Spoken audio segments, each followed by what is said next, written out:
சிறகடிக்கு மாசு ரசிகர்களுக்கு வணக்கம். இப்போ வந்திருக்க லேட்டஸ்ட் ப்ரோமோவில் சீதாவுக்கும் டிராஃபிக் போலீஸுக்கும் அவங்களோட அம்மாவோட பிரச்சனை தான் போய்கிட்டு இருக்கு. அந்த இடத்துல இந்த கடையை எடுத்து தந்தது முத்து மாமா தான், நீங்கள் இல்லைன்னு சொல்ல டிராஃபிக் போலீஸும் கோவமா, ஆமாம் அவர் தான் ஹீரோ, இப்போ என்னன்னு கேட்க சீதாவுக்கு வந்துச்சு பார் கோவம். பக்கத்தில் இருந்த டம்ளர் எடுத்து ஒரே அடி. சீதா சந்திரமுகியான மூமெண்ட். டிராஃபிக் போலீஸ் என்னடா சரின்னு யோசிக்கிட்டு இருக்க நேரம் அதுக்குள்ளே சீதா பேக் எடுத்துகிட்டு அவங்கள்ட்ட வீட்டுக்கு போயிட்டாங்க. பாவையா டிராஃபிக்.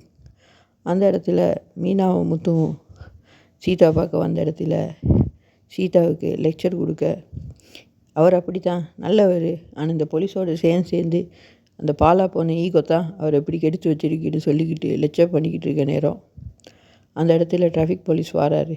வந்து இதெல்லாம் கேட்டுக்கிட்டு இருக்க நேரம் டக்குன்னு சீதான்னு டிராஃபிக் போலீஸ் கூப்பிட திரும்பி பார்த்த முத்துவுக்கும் மீனாவுக்கும் ஷாக். ஆனால் இது செம்ம பல்ப்பு மூமெண்ட்டு தான் முத்துவுக்கு. நீங்கள் தர அன்புக்கு நன்றி. மறக்காமல் எங்கள் சேனலை சப்ஸ்கிரைப் பண்ணுங்கள். வணக்கம்.